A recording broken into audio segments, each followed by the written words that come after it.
What's up, everybody? It's Joe La Puma. You were watching the Complex Sneakers podcast. As always, I'm with my two guys to my right, Mr. Matt Welty. Here we are. He's here. We'll get to the shoes later. Your eyes aren't mistaking you. We'll get to them later. To my left, bright as ever. Hello. Oof. Unde-essed, Mr. Brendan Dunne. Hello. How we doing? I feel great. It's going to be a fun week. Yep.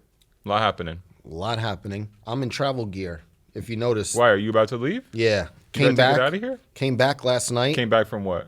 Another big shoe? Yeah, a good one. Okay. A good one. Some Okay. shoe dog, some NBA history shit. Okay. Cursing in the first 15 Why not? seconds. Don't demonetize us. We're here. Let us live. You know?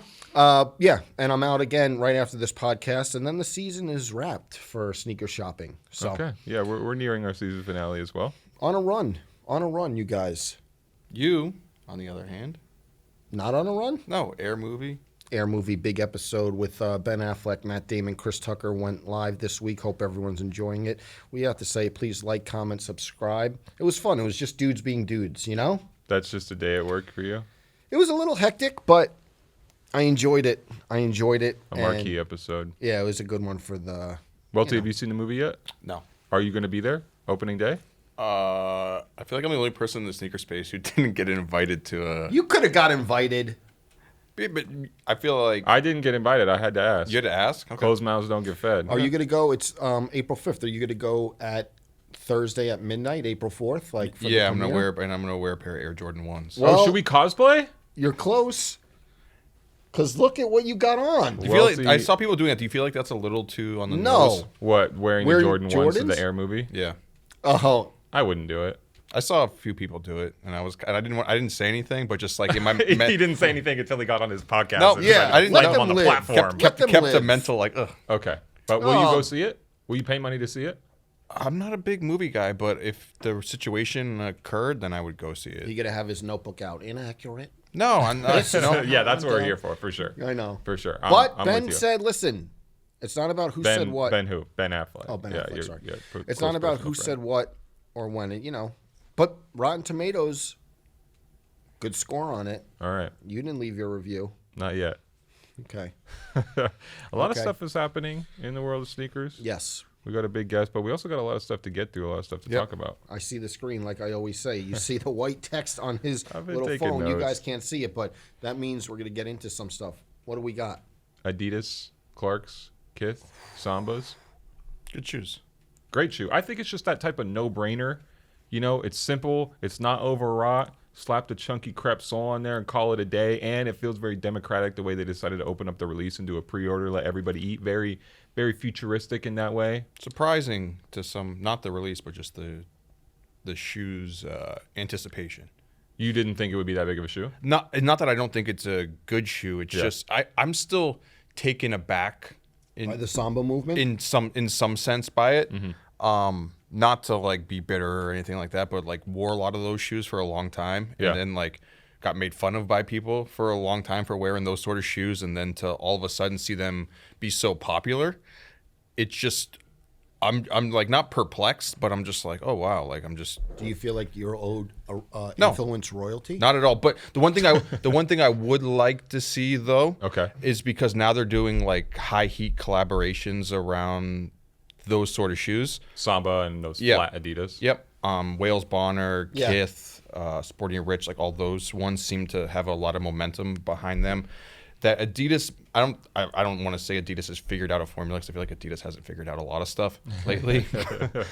But they know how to position the Samba in a high heat situation. Mm-hmm. And there's a lot of retailers and collaborators who had helped keep those shoes alive for a long time. Yeah. It would be nice to maybe Let them live. give them one of the shoes. Can you name who? Give me an example. Just Size. Oh. Our friend Gary Aston, something along that lines. Just giving them like a high heat moment within Yeah. the brand would be cool to see. Yeah. I mean, the moment makes a lot of sense to me in terms of the Kith Clarks one specifically, too, because we've talked on here about how hot the Samba has been in the past couple Yes. years, but I think Yes. it's been missing that big key collaboration, which is kind of fun in a way that the shoe has been exciting, Yep. not through some limited edition project, but just through the natural love for the silhouette and its most classic iteration. I think there's been some ones, Welty, you mentioned Wales Bonner sticks out to me, but there hasn't been like a big, the human made one is cool. I know you don't like the long tongue. I don't like the tongue.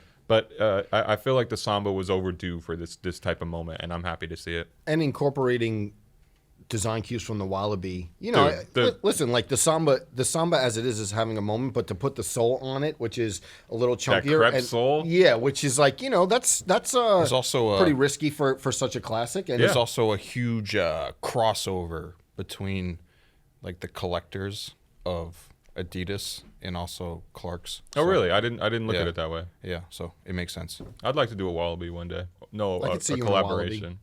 Padmore and Barnes? Yeah, Padmore and Barnes. Maybe. Okay, I could see the that OG. too. You want to know the history on that, or should I wait until we do the actual project? Put a pin in that one. Put a pin in that. We'll get to our stuff today, and then we'll revisit. You know, in somewhere a couple weeks, down maybe. the line.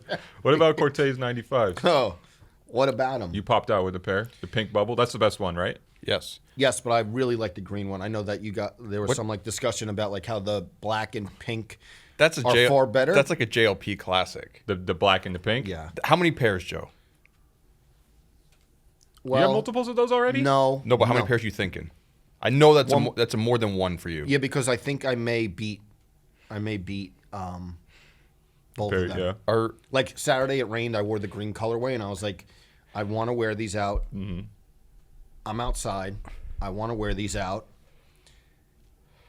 If I beat them, I'll get another pair. So to your point, maybe one more of each. Maybe. I don't want you to feel like, you know, go. you're Wait for it. Compromising your admiration or heart in this situation. But do you ever feel like there's any sort of reality where the Cortez 95 may replace the CDG 95 for you? No. No. You thought about it for a second. I You love the almost had him. CDG 95 and the Cortez 95s. Both of them. Cortez, whatever. We're doing. Did I say it right? I'm pretty sure we're saying it right now, You but weren't people have outs- corrected me Listen, in the past. You weren't outside uptown, Joe, No, I was here. When What do you that was mean? for the New York City. That was Pop- in Midtown. Yeah. It was on 34th Street. Yeah, we were shooting. Listen, I Clint, love that Javel, moment. they knocked it out of the park. I watched the Tinker sneakers live. I thought that was great. Yeah. They have a real thing going on, and it sounds like, you know, cliche, but like when you get your first Nike collab to me and you knock it out of the park, it's a moment that you got to remember, and then we're probably not going to see the last of them collaborate with Nike. And to me, 2 for 2 on these Air Max 95s. Air Max 95s having a great moment. Love those colorways, and I'm excited to see what they build on with this collaboration and this partnership. And come on, black and pink, shades of black and pink. Yes. I'm all in. You guys got to get pairs. No, it's a great shoe. It's a fine line though too, because you mentioned you knock your first Nike collab out of the park, and then sometimes when that happens, Nike wants to give you like the keys to the car, and then we've seen it's just like I'm just curious to see what comes next because we've seen that go both ways. Also, I love that Clint said the 98 is his favorite, but he wanted to. It wasn't for him. It was for more so kind of like An everyman shoe. shoe, yeah. I might just have to go and grab a pair of these on GOAT or something on a resale. You know what I mean? ahead. I'm ready for it. And Or also, eBay. I think no other platforms to mention. I think that moment of the super outside sneaker release with everybody waiting on 34th Street and then running downtown to the bodega that they took over. I think that's such a cool moment. We haven't seen a moment like So that. Kind of, I think since COVID really popped off, I feel like those type of chaotic sneaker releases went away. And maybe this is hypocritical because we were just on here last week talking about Nike's North America product launch policy and how they want releases to be more confined or more orderly, and then they go and orchestrate this. Isn't that? I mean, yeah, it is. I'm not here to criticize Cortez at all because I think the shoes are awesome. I think it's awesome what they did. I just think it's kind of wild on Nike's half to like put out these hard and fast rules where you're gonna punish retailers for not like investing $10,000 into a sneaker release to sell Nike's products. But then at the same time, when there's a high heat moment to build legacy and hype around the brand, you're like, hey, you know what? That doesn't matter. But also, I feel like Nike probably gave them the resources, security, et cetera, to make that an orderly release on some level. Also, I feel like this is the opposite of the Tiffany Air Force One in terms of collaborations. There he goes. Well, I put it out. I put it out there. I said Cortez 95 is better than Tiffany Air Force Ones. Agree there. to me, this feels so much more natural, so much more organic and street level versus this kind of gilded, gentrified version of collaborations. Yeah. Totally Tiffany Air Force different. One is. Totally. This is where we should be. But what about? We didn't even mention because I think it was just starting to bubble, and now that the project has taken shape. But what about the crossbar challenge for the first colorway? That was How come you didn't pop out for that? London. Yeah, I feel like you. No, I didn't make the trip, but even that was rollout was fire. And what we were talking about is think of you said it since the pandemic, this feels like the first real kind of stunty release. Mm-hmm. But rollouts, it seems like they're a dime a dozen now. This was different. Yeah, this was special. Yeah, I liked it a lot. Should we talk about Jerry Lorenzo? Sure. Welty, you want to break this down? Had spoken to one Jerry Lorenzo recently.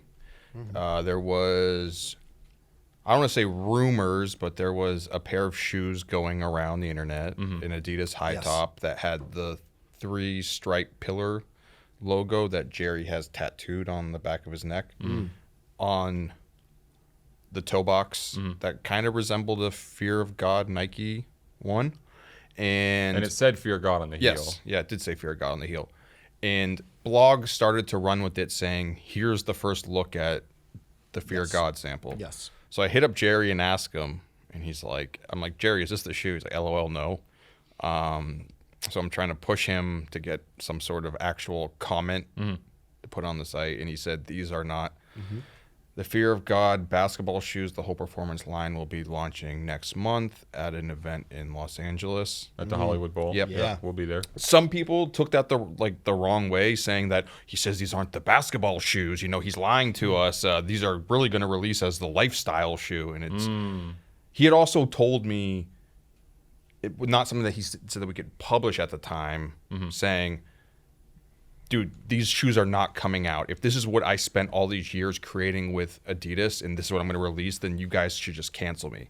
He said that to me, and I was like, oh, I wish I could have published it. But then he also ended up saying the exact same thing on Lil Jupiter's comment section. Yeah. So all the sneaker blogs out there who thought we were lying or misleading you, you got it wrong.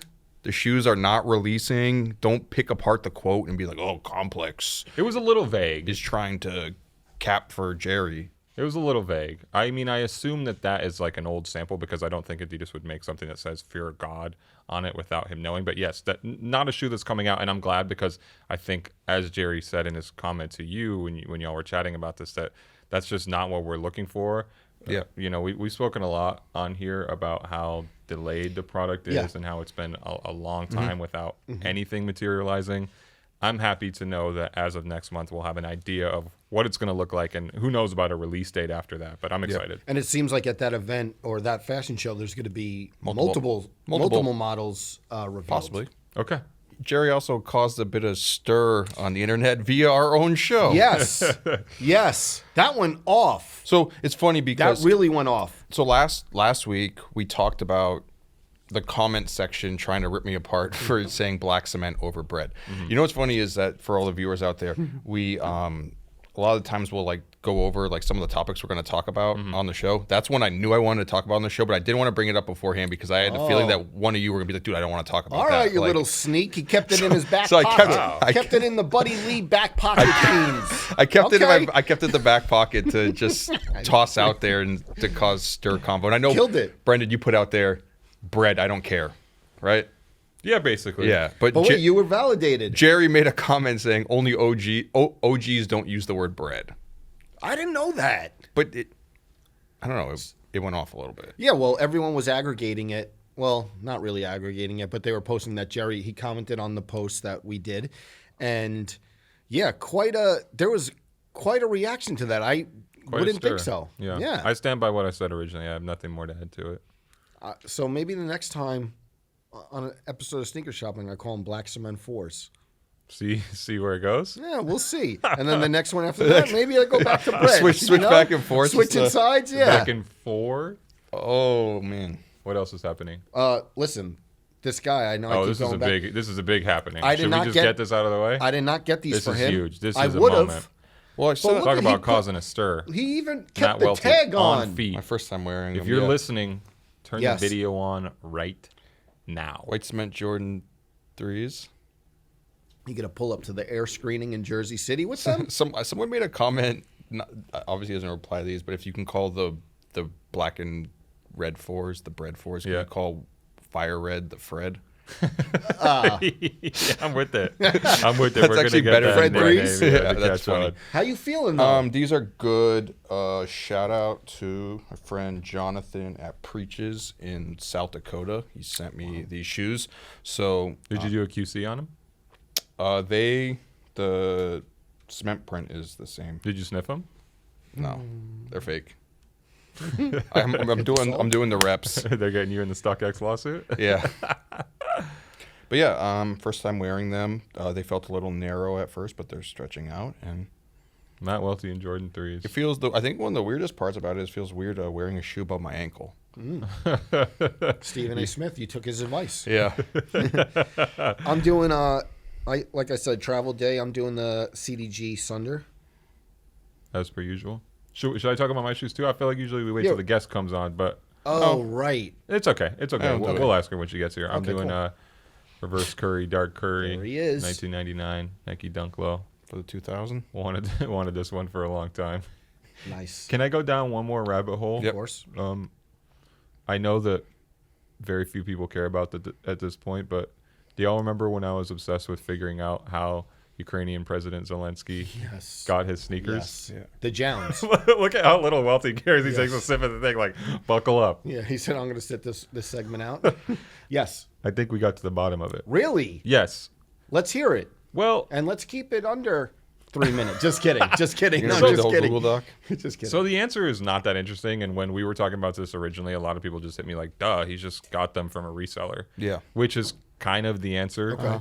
I spoke to a couple people in Ukraine. One of them, this guy Glib, who says that he is in contact with somebody who works in the administration who's basically been like a client for him, sourcing the shoes from him. This is Andrei Yermak, who is a Ukrainian film producer, lawyer, and the head of the office of the president of Ukraine. And basically, this guy Glib got 4 different pairs for the president, some Air Force Ones, New Balance 990 V4, Air Max 96, a Jown pair. You know, he didn't realize at first that he was sourcing these shoes for Ukraine's president, but I think after the first couple pairs, he saw Zelensky pop up with the shoes on, and he was like, oh, wow, this is who these are for. And it's all like military and camo stuff, and he's been trying to, I guess, solicit other pairs for him to wear, and they've kind of been like, no, he tried to get him in the patchwork camo Jordan 3s, and he wasn't into it. So Undefeated Jordan 4s. yeah, let's get Zelensky. Oh, as an undefeated wow. Jordan That'd be 4. perfect. So yeah, but again, it's something I became obsessed with, and I thought this week about publishing a story about it, but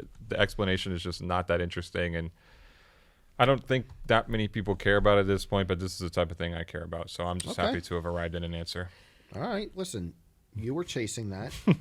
You felt that you left our fans incomplete. and now Yeah, you exactly. completed the journey. You completed the journey. There's a lot more other details about how few pairs of the Jown New Balances released in Ukraine and how scarce they were, and some guy trying to buy a pair to resell, but he couldn't flip it. But you asked me to keep it under 3 minutes, and I think I was kidding. I've held myself to that. So I was kidding, but thank you. we may just drop 5,000 words on the site in the next couple of weeks. He might. He feels froggy. This guy feels froggy to my left. You're getting 5,000 words, maybe. It's true. One thought I had thrown out into the universe over the weekend that seemed to catch a little bit of steam. That I don't know. I want to hear your guys. Is this a tweet? Wait, yeah, it was a tweet. Come on, this is Whenever he This is a says, segment where we're whenever he talking says about I your threw it tweets. out into the Yeah, universe. hey, got co-signed by Ronnie Feig, so maybe it means something. But I know what it is. The big. Go ahead. so Big Bubble Air Max ones released for Air Max Day this year seems to be, I don't know, mixed reviews. Some people Divisive? Can we call it divisive? like it, don't like it, but I think the best implementation of that technology or aesthetic would be, what if they put the big bubble on the Air Max 95? Bring the big body out? That's what Sure. you want. How do you guys feel about that idea? I mean, I feel foolish even commenting because I was on this platform and others talking about how excited I was for the Big Bubble Air Max 1, how it was the only shoe that mattered to me. And then as it arrived, I couldn't bring myself to care. So I would feel like a fraud to say here that I'm super excited for a Big Bubble Air Max 95 because I can't promise that my excitement will hold when they arrive. What if they do the safety orange Big Bubble 95? Sure. You see that thing honking. He always describes it as just a big honking bubble. Yeah, I'll take a big bubble 95. Yeah, sure. I don't feel as strongly enough to tweet about it, but sure. When it comes out, if it comes out, will you buy a pair? Yes. I would love a new pair. I need a new. What colorway? Neon? Just neon 95s? I 95s don't feel good is the problem. Oh, I love them. You I love really- how a 95 Yes. feels? Welty, we can agree that the 95 is not a It's the comfortable shoe, tongue right? is funny. I don't know how you deal with it, Joe. The The I like it. front The is laces- narrow. You know The what? tongue To itches be my honest, I'm foot. starting to think I don't know how to tie my shoelaces because the 95 shoelaces always come undone. The Action Bronson shoelaces always come undone. I think it might be me, but no, I have no. I walk a ton in the Air Max 95s. Didn't make it to the treadmill, but they're fine for me. Yeah. The one colorway that I Can't would relate. like to see in it that they don't tend to usually do is the OG pool blue. Yes. Yes. Yes. Yes. I'd like to see that with a big bubble. So if it ever comes out, we have it Just dive right into on record it, right? first. Yeah, it's saying that it was your idea. Yeah, Nike, you owe me a little bit of royalties. on Still waiting on the Citizen. It ain't coming, is it? Ready? Yeah, let's bring on our guest. Our guest on today's podcast is an industry veteran who worked at Nike for 35 years. During her time at the brand, she was a major force in recruiting footwear designers, trend forecasting, and colorway iteration during multiple Nike golden eras. Known for not only her keen eye when it came to what and who was next, she also mentored some of the brand's notable execs throughout the years. You may have heard Astor Chambers and Bobbito bring her up on this very podcast, but today we're excited to hear stories firsthand from our guest, Betsy Parker. Betsy, welcome. Thanks so Thank much you. Thank for you. stopping by. Talked to Astor, and Astor was like, "You have to get Betsy on. So much history, so we're really happy you're here." So this is his fault. Are you saying you're not happy you're here, Betsy? Loving it. Yeah. Loving it. Can we talk about your shoes before we really get into your history? Sure. What do you got on feet? I'm not sure. No, the Air Max 97. You're being coy as if you don't, Yes. as if you haven't been around this industry for decades.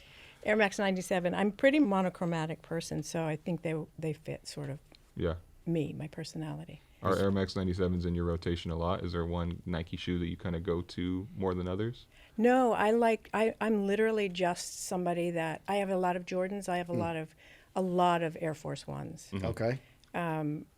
Maybe between these three, and then I run, so I'm a Pegasus girl all the way. Yeah. Nice. You said being monochromatic, and in the whole late 80s, early 90s, Nike was really known for all the bright shoes. Yeah. Infrared 90s, Andre Agassi, all of that. Was it tough for you to get into those shoes, being such like color pops at the time? Or No, I typically monochromatic in my dress, and then sometimes we'll do the pop of color in sneakers. They had this down at the Nike downtown. They had these artists come in and do splatters of paint that you could order the Air Max on, and so I have bright.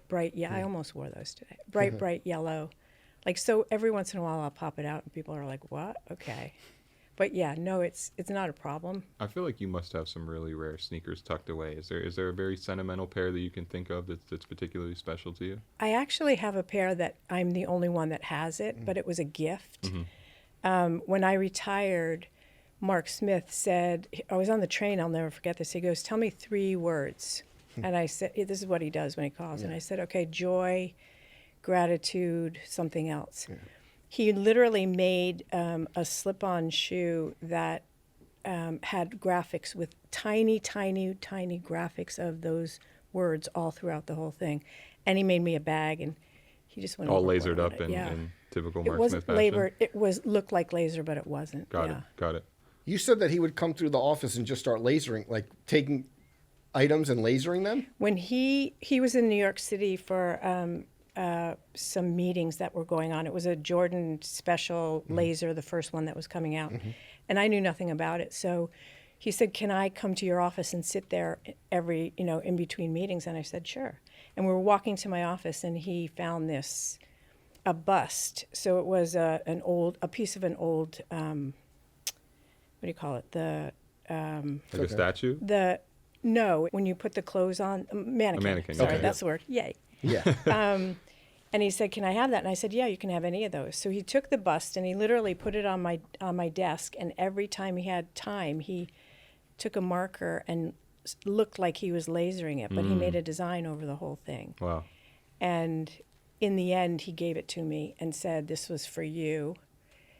But he used it for the opening that they were doing with the Jordan. They had tattoo artists there and a whole bunch of other things.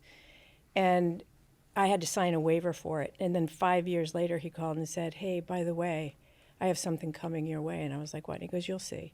And he sent it back to me. He said they found it and they forgot to send it back. So 5 years later, it's in my apartment. It's on your mantle beautiful. now. It's beautiful. Yeah. The Mark Smith story you were just telling about him giving you the shoes as you were retiring, that's an important one. But I feel like we should take it back and kind of understand how you first got to Nike. Can you tell us about your arrival at the brand so many years ago? Sure. I was the fashion coordinator for a piece of Fisher Commuto, which is they owned Gloria Vanderbilt Footwear, Enzo Angelini 9 West. And it was where I grew up in Stamford. So I was there, and then I left. I moved to Sweden for a year, came back, and a headhunter called and said, would you consider an office manager position at Nike in New York City? And I said, I don't think that's exactly what I'm looking for. And I, said, you can call me for anything. And I hung up, and 30 seconds later I called back because in my mind that bubble said, I don't know anything about New York City. I don't know anything about what it would be like to live there. I don't know anything about apparel. I don't know anything about sports footwear. So this is a good way for me to be around it. And so I went in, I interviewed, I got the job. And 2 weeks later, Rob Strasser came in and said, he was at Nike at the time, not Adidas. He's a big presence. Yeah, and Rolling Thunder. He said, hey, you're new here. And I was like, yeah. And he said, where'd you come from and what did you do? And I told him, and he said, well, we don't use the word fashion, but you're going to do that for us. Wow. And I'm like, what? I was in my job for 2 weeks. And he said, I want you to do trend research for Nike Design because we don't have anybody like that. And in those days, that's the way it worked. It was like performance, Nobody right? knew anything. Nobody knew Yeah. anything about anything. And if you know anything little about anything, you get that job. You go figure it out. And when he said we don't use that word, is it because it was like function? Total sport. Yeah. Yes. Fashion was still the F word at absolutely. Nike. Yes. Yeah. Absolutely. So 2 weeks later, I was in the factories in Korea and Taiwan. That was in 1987. Didn't Two weeks after you started? Yes. 2 weeks after I got, so it was a month later. Yeah. How did they decide to bring you out to the factories? They wanted me to do color for footwear. And so I was the only one around that he thought could help out at that time because the designers weren't. The designers were, we were taking markers and doing color ups on, just sitting there. I remember with Wilson Smith, we were just coloring footwear. So it was crazy. Nobody was really into the color at that point, and then we started getting into multiple colors. So it was interesting. I mean, not a lot of women were over there at the time. Yeah. Is there like a most memorable colorway or color from early on? There's all the stories about Tinker making the Air Max 1, the shoe being too bright, and all of that. For me, it was there was the woman that was in charge of running. She was a product line manager, and she had called and she said, "I want you to help us with color." And I'm not this big color guru, but I liked fashion, and so I said, okay. And I think part of what happened with me is that I don't live in Portland. I live in New York. So I'm coming in, and I'm not sitting in all those meetings. So she was doing a lot of Air Pegasus, and they were all blue and like these yucky grays and stuff. And I said, why don't you do a clean one, white with like a blue on it, or white with a green, whatever. And she was like, we've never done that. Runners don't wear white shoes. And I said, well, I think you should do it. You should try it because it's going to pop from every other company that doesn't do it. And she did it, and it was their #1 selling color. That's awesome. And back in the day, there was a lot of restrictions, new ideas. It was just like, we've never done that. We've never done that. So was that like difficult in the beginning, or you like really enjoyed coming in and disrupting color schemes and things like that? Well, I think part of it is that they could do it. They just hadn't done it. So they think they can't do it. And in retrospect, the creators of Nike, that's what happened. They felt like they could do it. So now they need to empower the people that think they have all these rules, but they really don't. You can try new things. Yeah. It's so interesting to think back then that would have been a rule. Like I think we take it for granted living in this world of limited edition sneakers where you've seen every single shade on every shoe and sometimes in every combination. But the idea that there was a time when a white and a blue shoe would be bold. Crazy. Yeah. Crazy. And to me, it was just made sense. But I wasn't a super runner, and I wasn't in these meetings again. But so it just said, like, do something different. Yeah. What's going to make you stand out? When it comes to color scheme, is there any memories that you have of like off the wall ideas where a color scheme came to you and you applied it to a shoe? It was just, no, I didn't do all that many colors. That was just part of like, hey, Betsy's here, I'll have her help you. Okay. And it was just fun. Yeah. It was so much fun. We tried everything, and half of them got thrown on the floor. But it was just fun doing it. But the crazy part is that they didn't do it on the computer. We were doing it by hand. Just a piece of paper. I am a dinosaur, absolutely. Were you just going through like a Pantone sort of like swatches and like No, you just took the colors that were in the box and just played with them, literally. And then you had to figure out. Like I was on a color committee one time, and the hardest part of color is naming them. I want that job so bad. It was I hope crazy. that someday I have that. That sounds like so much fun. It was crazy. And so I'm with all of these designers sitting around a table, and we're naming them, and we're like, okay, this is kind of looks like lettuce, and this kind of looks like tomato. And then the reality of it is that you have the sales reps come back and say, what is wrong with you? We can't go out and say, this is a lettuce, tomato, and onion, you know. Where's the bacon? What? So we had to go back to the drawing board. I mean, we were talking about it earlier when you came on. It's like this shoe, it's like cement gray, right? Yeah. Do you remember any of those moments where they came up with like that name and everyone's like, that's it? I wasn't in color all that long. I remember, I still laugh at some of the color names that they have. I do remember how hard it is. So when you say cement gray, you get a picture in your mind, that's cement gray. It's really hard to do. You can have that job because it's really hard. Hire me. It's really hard. It's not as easy as you think. What about that first factory trip? What was that like when you first stepped foot in a It was shoe crazy factory? because I had worked for Footwear before, and I had never experienced being there. For me, the biggest aha moment was that women weren't there. I mean, I walked into the factory and people are like giggling at me. Wow. And they stop doing what they're doing because they had never seen, I'm tall. They had never seen a tall woman with blonde hair before, or it was just an oddity. The women in the factories that had big jobs couldn't go out to lunch with us. For the first time, I'm really seeing like, this isn't really right. It's not cool. But it's amazing to finally see, after all the things that you know about footwear, to see how it's made. It's not, it's easy to draw for some, not me, but to draw a piece of footwear, but to actually understand how it's made, the capabilities of how you can do it. And those factory trips, was it like specific shoes that you remember being made right in front of you?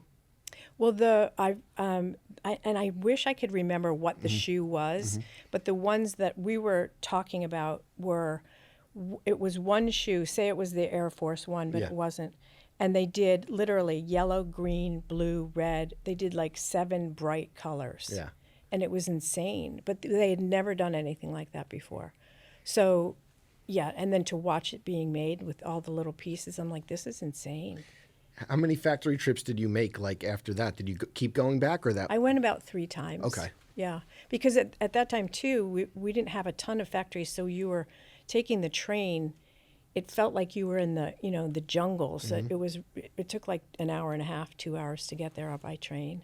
So it was crazy. Yeah, you mentioned Rob Strasser. Yeah. Meeting him back in the day. I have so many names that I would love to go through because there's all these Nike legends who you only hear about. I mean, was Peter Moore in the mix? Did you I meet didn't with Peter know much? Peter. I knew of him, and I had seen him, but I didn't really know him. Yeah. But Rob was definitely a force. I traveled with him a couple times. Wow. And you would sit in meetings, and he would always write on a yellow legal pad and like eat chocolates and throw the stuff on the floor. It was like, okay, this is a force to be reckoned with. I'm just quiet and sitting in the corner. Obviously, it's well documented, but how like passionate and like around the clock was he? He loved design. And that's why he was so curious when I said what I did. He was so curious about, what does that mean? What did you do? What did that mean for your company? And he was like, well, why aren't we having that here? He really got involved in design quite a bit. Do you remember meeting Phil Knight for the first time? Yeah, he's sort of evasive. Yeah. He, nice to meet you, and kept, I remember meeting Michael Jordan for the first time. What was that like? He was, Mark Smith was, I think Mark Smith maybe and Tinker were working on something with him, and it was a sales meeting, and he was up in his room, and Mark had called me up for something, and I think he knew that I would like to meet him. This is like but late he 90s, was early changing 2000s? his clothes, late 90s. Okay. Yeah. What a presence. Yeah. But yeah, he's like, hi, how are you? Have you seen the Air movie? I don't, I'm actually seeing it on Wednesday, Nice. tomorrow. Are you in your head? Are you like excited, or are you going to be hypercritical? I'm or- excited, but it's not a Nike movie, and that's Yeah. what people need to remember. It's I think it's going to be cool. I've heard good things about it. Definitely. I'm just curious to see how accurate it is. They didn't cast you. They didn't want your input or anything. Oh, like heck that? no. There's no Betsy Parker. No, character I'm in the all- background, folks, all the time. Yeah. There's that film, and obviously Phil wrote Shoe Dog. Is that like something that you were like super like anxious to read at the time? I read Shoe Dog, and it's super interesting, especially because I know a lot of the people that they were talking about, and I loved the idea about how this passion for something came into, to be a multi-billion-dollar company by taking risks all the time. So it was super cool. I really enjoyed the book. I actually have to, it's a little bit of a lie, I listened to the book because I can't read anymore. Ever since Audibles came out, it's pitiful. And I want to talk about talking to Astor and about like the brownstone and that yeah. Nike office, and he kept like saying 11 people work there, and it's such a difference from Portland to New York City. What was like those days being in like the New York City chapter of Nike back in the day in that brownstone office? It was so intimate. It was, we had Sam Siegel, who I'm sure Legend. you guys all know. Yep. Yeah, I talked to him the other day. He's pretty good. That was a legend in itself, but there were probably about 12 people in there, some salespeople. I did trend research. I had an assistant that was helping me, Angela. And it was a lot of people coming through because salespeople would come in and then they would pitch the Foot Locker, the whole teams would come in. It was a showroom. So there weren't a lot of offices. And the fourth floor was an apartment, literally had like 4 bedrooms. So people would come in and they would do what they need to do, and then they would stay upstairs, which was crazy to me. Yeah. Were you able to kind of operate independently from what was happening in Beaverton? Did that geographic distance help you achieve more, kind of in a way? It helped me a lot because I wasn't involved in the meetings, and because we were in New York, we got to travel a lot to Europe and Yeah. Japan. That was when Mark Smith was first at Nike. He was doing graphics.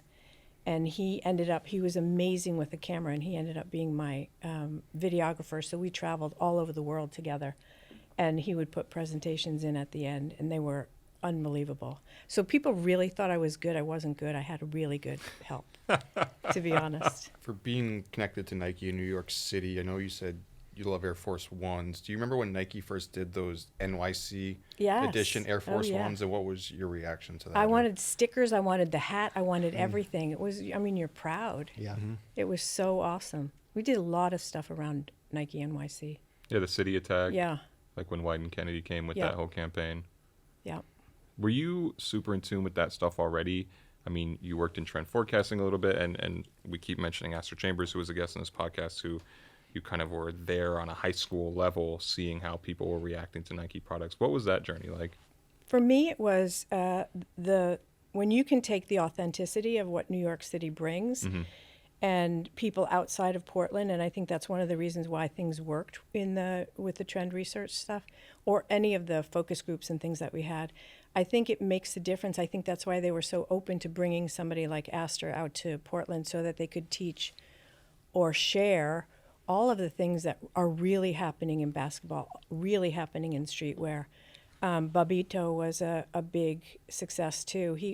He was a little bit of getting used to because I wasn't used to having somebody talk like he talked, and I loved it. I was like, and we immediately had a bond. When I tell you that he was just super excited about everything having to do with sneakers and sports and basketball, and he was awesome. And when I left Nike for 2 years in between trend research and recruiting, we kept in touch. Do you remember those old Max postcards? they would have them in, I might be dating myself, but they would have them in clubs, and they would just postcards. They were free. Okay. And he used to grab some of those and send me postcards. I still have some. And we were talking a couple of weeks ago about how funny it is. He still has some too, that we would write back and forth. We were just like handwriting stuff back and forth. Just good, solid, of the New York City earth kind of people. I loved it. And they were authentic to what I was working for and wanting to share. So it was awesome. And you were leaning on people like Bobbito for like the trend. And what do you remember him bringing to the table when you would solicit information and work with these people who were around the city? I think with him, it was more about everything revolved around basketball. And he also did, he's a poet, and he did a lot with the New Eurekan Poetry Society. So I just thought he enveloped everything that came into what was authentic. He was just amazing, and everyone in Portland that met him adored him, but really liked what he had to say. He's got a little bit of character, so for sure he was a help for a lot of things. Didn't you help him get kind of his first Nike account at his store Footwork? Is that right? Maybe they knew of him because of me. Yeah. I'm not sure, but Yeah. Who else was in the mix around the era? Like, I've talked to Stash, and he's mentioned his friendship with you as well. I feel like that was such a turning point where it feels to me like the first era, late 90s, early 2000s, where Nike started to acknowledge, and maybe you felt like this on a personal level, but that this sneakerhead person existed, or there existed this type of person that is obsessed with sneakers and collecting them. I would have never assumed it in a million years that somebody would be like that. And now there's a whole culture. Like, it didn't really exist right off the bat when I was starting. But then all of a sudden a lot of companies came up and they were doing different things. And then when you start having like cross trainers and it starts to cross over into, I don't think I can wear this for sport. I think I want to wear this for street. And then things became more casual. Everything just exploded. Yeah. So the Stashes, the Bobitos, the Astors, they made a huge difference.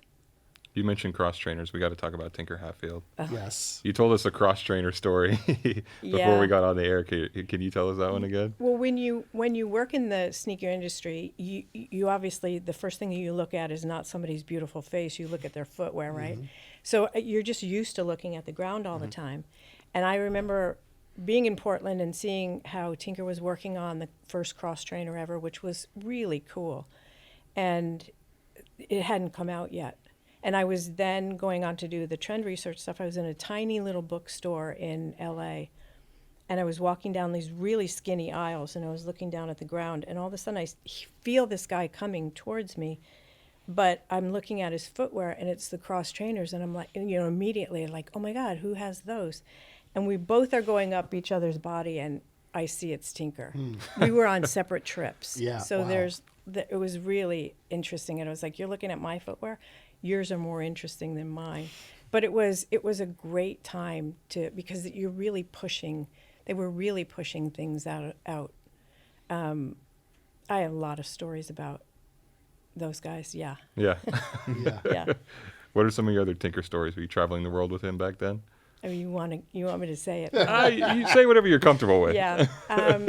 We had a trip where we went to Germany for a show, and then we were going off to Paris.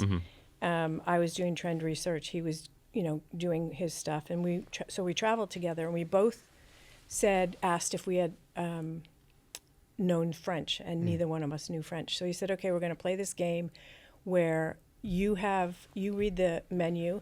You cannot read the English menu, only French, and you order something. And every single time, without a doubt, somehow, some long baguette with the smelliest cheese you've ever had in your life comes to me, and he has this. And I'm like, are you sure you don't know French? But the other piece of that was that he was having stomach issues, and he said, I think I need to have decaf coffee. So he started saying decaf. And after 3 days of saying that, he still had stomach issues. I said, Tinker, you're saying double coffee. First of all, they don't have decaf in Europe at that time. Oh. He was asking for like a double coffee. Yeah. Just tinker with the double espressos and then Throwing them back. Yeah. Getting his best ideas. Yeah.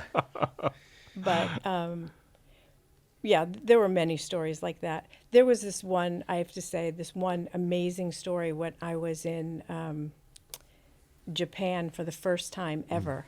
And I was traveling with Mark Smith, and it was really early morning. I'm an early riser, so I went out and I found this Japanese graveyard. And it was absolutely beautiful because what they have by the graves are these big, huge popsicle sticks that they have calligraphy on. So visually, it was amazingly stimulating. And then I walked a little further and I looked over a hill and there was a full-on baseball game. It was like 7 in the morning. Wow. With these 80-year-old dudes all dressed up in gear. So I ran back to the hotel and I got Mark and I said, get your camera, we have some stuff. So when we got back, he wanted everyone to feel like we did. Everything was just visually overload. We went to a robot store. That's when robot stuff was first coming out. And so he took movies. We put the camera in the middle of the street and saw everybody's feet moving because it was the busiest street in Tokyo. And we came back and he had 6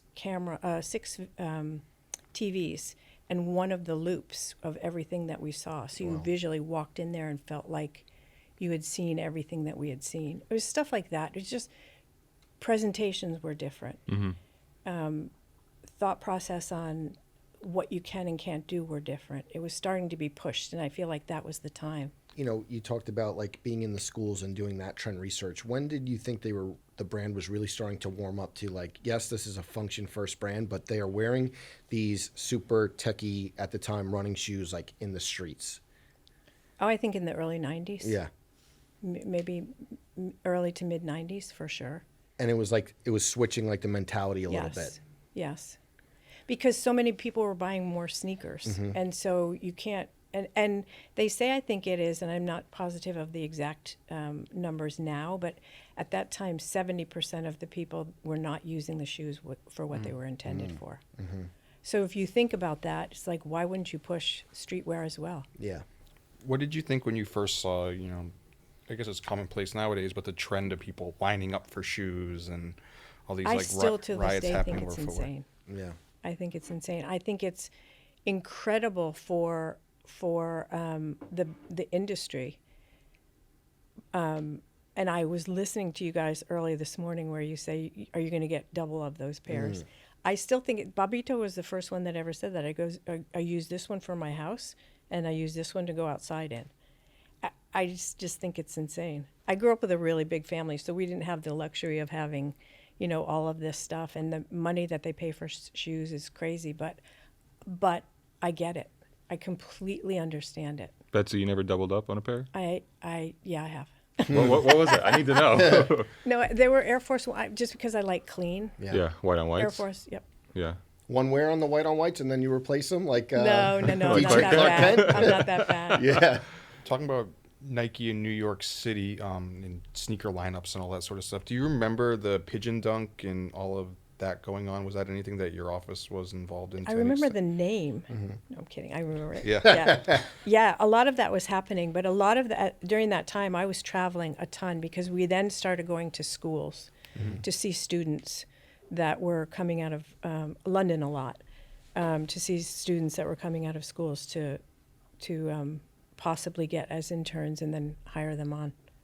So, yeah, I remember those for sure. But you weren't at the lineup. No, I wasn't.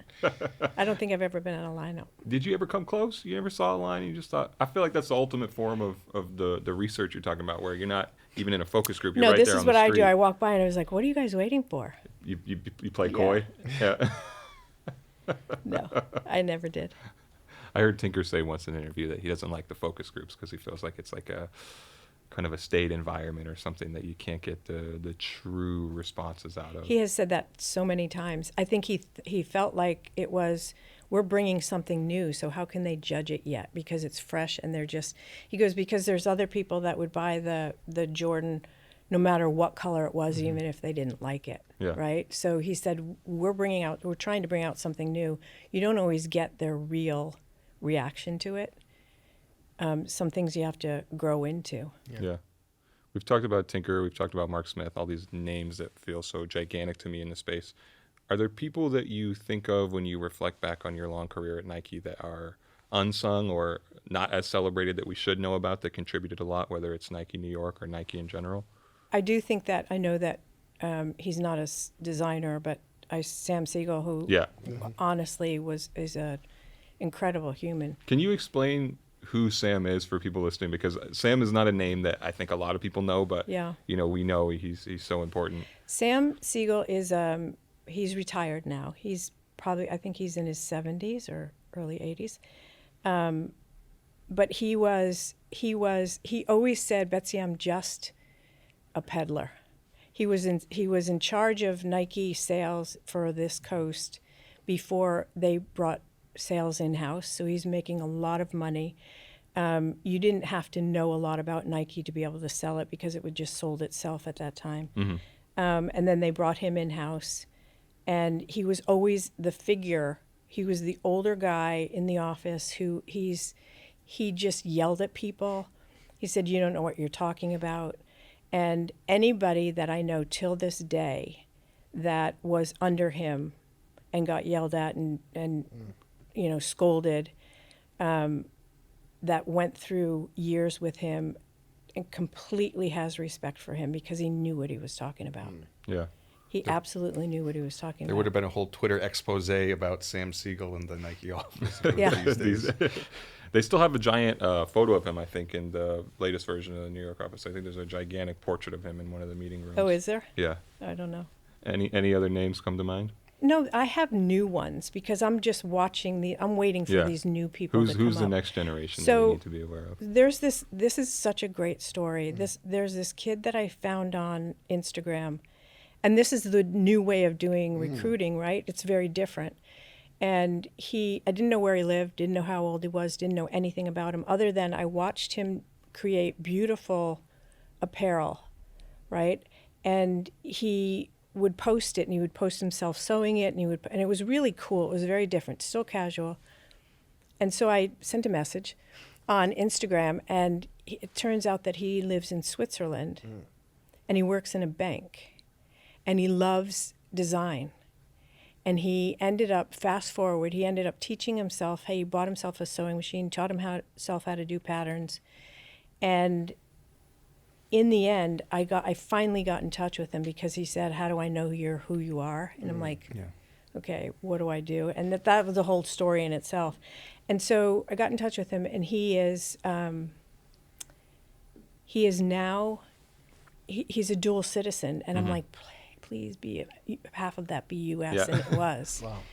And he's now a designer one in Catalyst, doing all the apparel or helping out with the apparel for Nocta.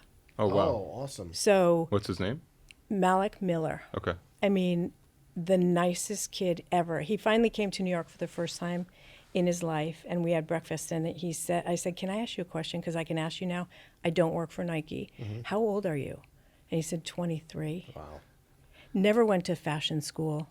But this is what I love. This is the new thing that you can do if somebody has passion, and that I found somebody like him has more passion than somebody that went through school, knows what they want to do, and it's blah, blah, blah. When you have passion and you don't have the means to or the time or whatever to go through in a normal way, it's amazing, and they love him. His mother sent me a note and said, "Thank you so much. You've changed his life." That it's awesome. Coming from an apparel background, how do you feel about brands like Nocta or Cactus Plant Flea Market collaborating with Nike? You know, Cactus Plant, really colorful pieces. Yeah. What do you think about those high energy brands collaborating on apparel with Nike? People say that collabs are just like there's too many of them and such. I love it. I think it's amazing. I think when you're open to new things and new ways of doing things, and you don't have somebody that's constantly, it's like when I would come out to Portland and you see something that might be obvious, but it's because you're not in the meetings all the time. When you have somebody collaborating on things, I think it's amazing. Once in a while, dip in, dip out. Do you have the Sneakers app on your phone? I do. Yeah. Yes. Do you play in the game or no? I don't. No. I don't. I love hearing stuff from you guys. Yeah. I love hearing stuff from my friends. Yeah. I'm retired. But you can't retire from the world of sneakers. No. I love. If they called me tomorrow and said, "You want to do a little contract, I would. Yeah. For sure. Back on kind of the recruiting stuff you were talking about, I think this is valuable information just for people out there who are listening because, they want to work at Nike or they want to work at Adidas and they want to figure out how to make this their career. Do you have any tips or any pieces of guidance you can give to those people who are trying to figure out how to work at Nike? Have a focus. Yeah. I have so many people that come to me and say, and they're pretty decent designers, and they say, I'll do anything to get in. And I said, that's super cool that you said that to me. Don't ever say that again. And here's why. It's because when a hiring manager has an opening, finally, they go through all this process, they finally gets approved and they can do it. They want somebody that basically was born to do the job they're looking for. They want to focus. And so I always say focus. I went to a school here in New York to look at students, and they were newly being taught footwear design. And I went in to look for apparel, and they were doing footwear, and they had it in their portfolio. And I said, what do you want to do? And they said, footwear. And it's a misconception that you can do footwear just by sketching something. You really have to know how to build it. So I said it could be great for you to take an architect class or something, because 90% of the footwear designers that we've hired in the past anyway have been either industrial designers or architects. Tinker. Yeah. Yeah. So to know, like, to go deep into something is really cool. Did you see a big shift in the world? Because I think about that sometimes, where you get a lot of people nowadays who grow up as sneakerheads. They want to become specifically a footwear designer, but the whole previous generation who designed shoes, like you mentioned, they didn't set out to be shoe designers. They just set out to be designers, and then ended up designing sneakers in the process. Do you see like a difference between those two worlds? I think there's more stylists now, and I think that's the difference. They're not really designers, they're stylists, so they understand design, and they maybe not the in-depth process of how to build it, but they know something that looks pretty. That's the difference, more of the difference that I see. And I would say that 80% of the footwear designers that started out as industrial designers have cars in their portfolios, that's the way they were going, and then they realized that they can do footwear also. So it's interesting to see. Yeah.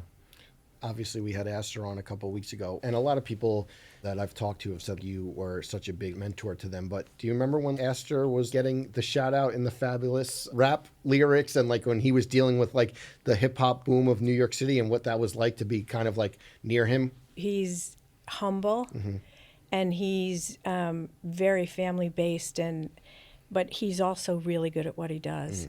And he is one of the most incredible presenters I've ever seen. So it felt good. You can tell when you talk to him. I feel like I could follow this guy into battle. Yeah. He's genuine. I mean, he'll just check in every once in a while. He's genuine. He's as good as they come. Yeah. Betsy, obviously we're here to talk about your career, but we'd be remiss if we didn't mention that your brother, Mark Parker, was at Nike for a long time and ascended to the level of CEO. I know that's a private relationship for you, but can you talk about maybe just your reaction when he got to that top level of the brand, or just what your relationship has been throughout the years? Yeah, that was, I mean, I didn't know it was going to happen. He is about as private as they come, and I totally understand that. We have an amazing relationship. My whole family is, I have 5 brothers and a sister, very close.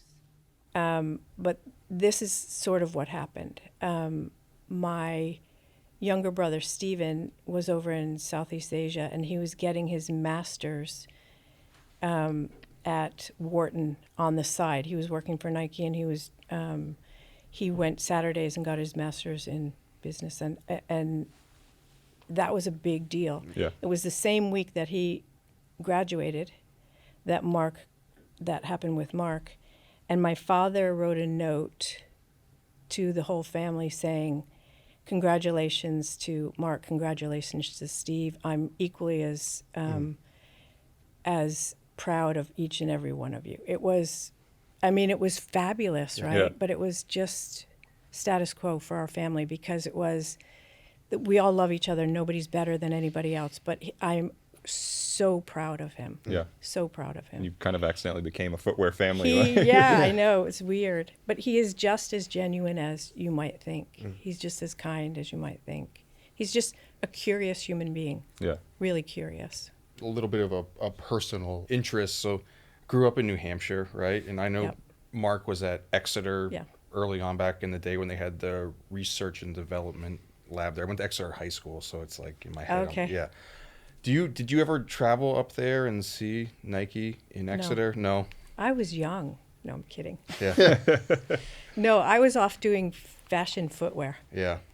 So yeah, he was just in Exeter with his wife. It's so interesting to think of you just existing in New York because, again, like thinking about our respective childhoods, to me, Nike is such an Oregon company. Yeah. So I Yeah. wonder too, like, was it weird for you that first time you went to headquarters in Beaverton in Oregon, and did it feel so different from what y'all Well, were doing? it was in Nimbus. It wasn't in the big place you Okay, see okay. now. So it was very different. I had to walk across the street.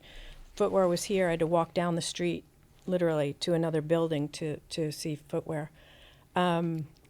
And that was when they had the shoe boxes for offices. So it was a really different time. I just remember the first time I ever flew into Portland, how green it was. It's like I'm coming from Connecticut and New York, and it's not that green. The thing that I always heard, if you want to ascend in Nike, you were going to have to live and move to Portland. And for you to do it in New York, like, that must be really special. It was special. It was also, I could have had bigger jobs, but I chose not to go there because I really felt like for trends, it made so much sense for me to be here. And then for recruiting, there was so many more companies here, and there were such easy access to Europe that it didn't make sense for me to be anywhere else. So I never really thought about it other than it makes sense. But they had asked a couple of different times to do things in Portland. And I'm like, because I felt like there's so many people. Yeah. And I felt like I was personally, I was more precious to them being here and doing what I'm doing as opposed to being in the mix of things. Yeah. It just made sense. We have to talk about one other story because Okay. you shared this with us, and I hope you don't mind, but you have a special jacket with you here today. Yes. Oh, yeah, I do. What's the jacket about? So after 25 years at Nike, everybody gets a jacket, and they asked a couple of questions. So they put the year. This is really dating myself. They put the year inside with a note from Phil, and mine. So everyone in my family calls me Bets, and Okay. then 1987 is when I started. I know it's probably older than you guys are. No. And then a note from Phil, No. and he signs it. So The note is like bespoke to everyone. I'll read it to you. Okay, I haven't read awesome. it in a long time. Awesome. The highs, the lows, the hits, the misses, and the occasional food fight, the past 25 years have been an incredible ride. We could not have done it better without you. Thank you, Phil Knight. Wow. I love that. That's awesome. I love that. So you have the Mark Smith lasered mannequin. You have that jacket. Any other like specialty items? Like I'm sure there's a lot. It wasn't they weren't from me. Like Yeah. my best friend Grace has like this crazy attachment to Air Force Ones. Okay. And she, for her 50th birthday, she said, "Do you know the guy who created them?" And I was like, "Yeah, Bruce Kilgore." She goes, "Okay." So I was like, "I'm going to call Bruce and ask him to like just send her a birthday card." Mm-hmm. He sent me to give to her a birthday card, but he sketched out an Air Force One, blah, blah, blah. So she has it framed in her room. So there's a lot of stuff like that. That's awesome. That it wasn't for me, but it was like, that means the world to her. So You're the conduit for these things. Yeah. Yes. I'm like, I like connecting people. I like making people happy. I like changing people's lives. It's sort of try to do it, not today, but in the background. Sure. So. Well, I'm glad we yeah. brought you to the Yes. foreground. Thank you. Just, I guess maybe one last current topic to touch on. You mentioned Air Force Ones. What was your reaction seeing Nike actually doing a Tiffany Air Force One? Oh, that's a tough one because I wasn't really a fan. I'm glad to hear that. I of the color. Well, first of all, I should just. I love Well, Nike. I love Nike. they aren't a You don't fan. work there They aren't a anymore. fan. I wear It's a lot been a of like, divisive shoe for us. black, so I like it. These jacket two was don't. nice. Look I at really how like the excited. jacket they did. Betsy, Yeah. look at how excited he is now that you said that. We're gonna use this as a rationale in our end of the year list when people are trying to argue how great the shoe is. We're gonna say, did you know Betsy Parker doesn't No, like the do Air you know Force what? One? I would have actually purchased it if it was white, blue. There we go. Ooh. Okay. There we go. All right. Listen, So happy you did this. Yeah, Thank you you. so much for giving us your time. Such a great career, and we can't thank you enough. This was awesome. Thank you, you guys. Thank you. appreciate it. Super nice. All right, everyone. This has been the Complex Sneakers Podcast. We hope everyone has a great weekend. Please like, subscribe. We will see you next week.